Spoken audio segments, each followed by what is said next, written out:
about the peace and harmony.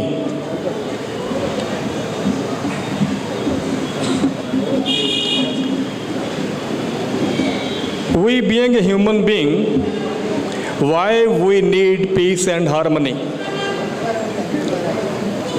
I'll ask one simple question, all of you. How many persons sitting here, including me, from dais to dawn, सबको एक oxygen मिल रही है या अलग अलग मिल रही है? You getting all one oxygen? तो खुदा ने, राम ने, अल्लाह ने आपके साथ कोई डिफरेंस नहीं किया। उसके बाद जब सूर्य राइज होता है तो सनलाइट आपको सबको मिलती है या अलग अलग मिलती है? You are getting everything. उसके बाद रेन आती है, that also coming all the places, maybe Hindu का घर है, मुसलमान का घर है, सिख का घर है, ईसाई का घर है। उसके आगे कोई आपने ऐसा बर्ड, ऐसा पंछी देखा है जो मस्जिद के ऊपर तो बैठ के दाना खाता है और मंदिर के ऊपर नहीं जाता? कभी देखा है आपने? कभी नहीं देखा होगा आपने।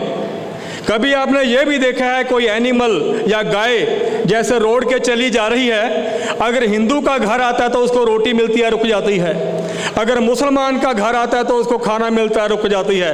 वो कभी कोई डिफरेंस नहीं करती। तो हम इंसान, पढ़े लिखे इंसान क्यों? जब जानवर, पंछी और खुदा ने, राम ने, अल्लाह ने, गॉड ने जो हमको नेचर में दिया है, कोई डिफरेंस नहीं है, सब एक है, तो हम अलग क्यों हैं? अलग क्यों सोचते हैं हम? मैं यहाँ पर जो हमारा होली ग्रंथ है, गुरु ग्रंथ साहब है, उससे कुछ वर्ड कोट करूँगा जो सबके लिए कॉमन है, सिर्फ सिखों के लिए नहीं है, फॉर एवरीवन।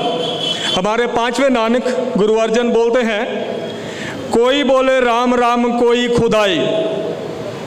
कोई इंसान इस दुनिया में जो हिंदू धर्म को फॉलो करता है वो राम राम बोलता है, और जो इस्लाम को फॉलो करता है वो खुदा खुदा बोलता है। आगे कहते हैं, कोई सेवे गसैया कोई अलाही। कोई उसको गसाई बोलते हैं और कोई उसको अल्लाह कह के जानते हैं। कर्ण कारण करीम, लेकिन वो सबना का एक है, वो सबके ऊपर एक जैसी कृपा करता है। किसी हिंदू के ऊपर अलग, मुसलमान के ऊपर अलग, सिख और क्रिश्चियन के ऊपर या जैन के ऊपर अलग नहीं करता, सबके ऊपर एक ही दयालुता करता है। कृपा धार रहीम, हे मेहरों के दाते, bless everyone, not only one person, for everyone. आगे गुरु साहब लिखते हैं, कोई नहाए तीर्थ, कोई हज जाए। कोई गंगा में स्नान करने के लिए जाता है और कोई मक्का में हज करने के लिए जाता है। जाते हैं ना, ये सच्चाई है ना आपके सामने। कोई नहावे तीर्थ, कोई हज जाए, कोई करे पूजा, कोई सिर नवाए। कोई पूजा करता है, कोई अल्लाह के आगे सिर झुकाता है, लेकिन दोनों के में भी तरीके आगे हैं, लेकिन मानशा जो दिल के आवाज़ है वो दोनों की कॉमन है। कोई बड़े पेद, कोई कतेब, कोई वेद को पढ़ता है, कोई कतेब को पढ़ता है, और कोई डिफरेंस होली ग्रंथ को पढ़ता है। कोई ओढ़े नील, कोई सफ़ेद, कोई चिट्टा कपड़ा पहनता है, कोई ब्लू का कपड़ा पहनता है, कोई हरे रंग का कपड़ा पहनता है, लेकिन है सभी एक इंसान।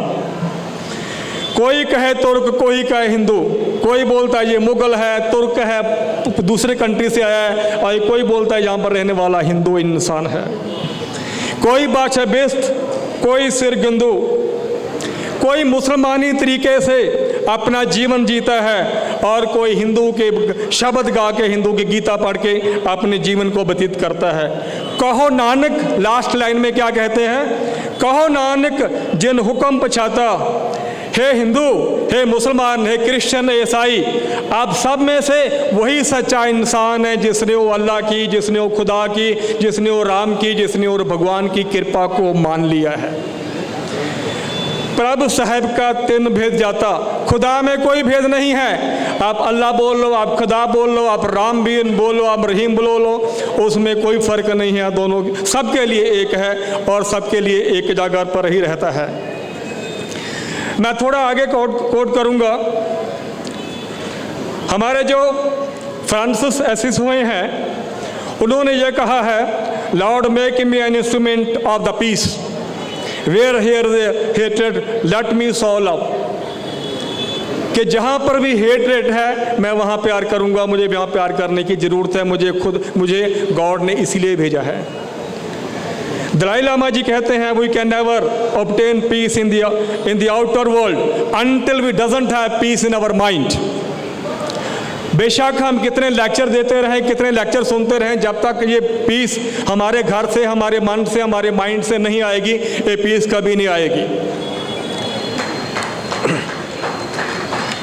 नेल्सन मंडेला जी कहते हैं if you want to make a peace with your enemy you have to work with your enemy.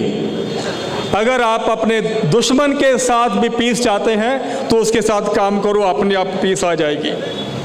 Mother Teresa कहते हैं if we have no peace it is because we have forgotten that we belong to each other, कि हम एक दूसरे के लिए नहीं हैं, हम एक दूसरे के लिए नहीं सोचते हैं, इसलिए पीस हमसे दूर चली गई है।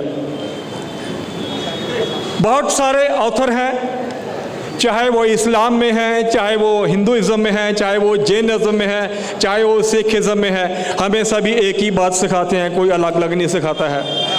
जैसे मैंने आपसे स्टार्टिंग में बात की है कि खुदा ने, राम ने, अल्लाह ने हमारे लिए एक ऑक्सीजन बनाई है, हमारे लिए एक पानी बनाया है, जिस जगह पे बैठे हैं धरती हमारे लिए एक है। और दूसरी बात, सबसे बड़ी बात, गुरबानी के अंदर होली ग्रंथ की बात लिखी गई है, मरण लिखाए मंडल में आए। हे इंसान, पहले आपकी मौत की डेट लिखी गई है, पहले आपकी डेथ की डेट लिखी गई है, पहले आपकी डेथ का टाइम लिखा गया है, उसके बाद आप इस दुनिया में आए हो। तो लड़ाई किस बात की है, झगड़ा किस बात है, why we are fighting each other, किस बात की लड़ाई है? बेशक कुछ लोग they doesn't want peace in my nation, but keep in mind you can go to 5000 year old history of my country, of my nation. बहुत लोग आए, बहुत ने जुल्म किया, बहुतों ने बहुत कुछ किया, लेकिन we are surviving and we are going to survive on the same earth. आप ये मत सोचो कि उसने क्या बोला है, आप ये सोचो कि what you are going to react, what you are going to do, वो बहुत इंपॉर्टेंट है सबके लिए। आप सब लोग समझदार हैं, आप सब लोग सियाने हैं, you are everybody wise person. Starting में, बिगनिंग में हमने एक कर्नाटका जय भारत का एक वो पढ़ा था जो रिस्पेक्टेड है देश के लिए, कंट्री के लिए। सब कुछ भूल जाओ, अगर हम उसके मीनिंग ही समझ आएंगे ना, अगर हम उसके मीनिंग ही समझ आएंगे तो वी आर वन, हम एक हैं, एक रहेंगे। मौलाना जी बोल रहे थे कि पाकिस्तान के बॉर्डर पे या चाइना के बॉर्डर पे, मौलाना जी आपको एक बात बोलना चाहता हूँ, our population is 2%, but go and read the India Gate, whose name was more there. We are belong to that faith, we are belong to that religion, we are given sacrification for this country more than 80%, and we give to in future also for the peace of this nation. Thank you one and all. Jai Bharat, Jai Karnataka.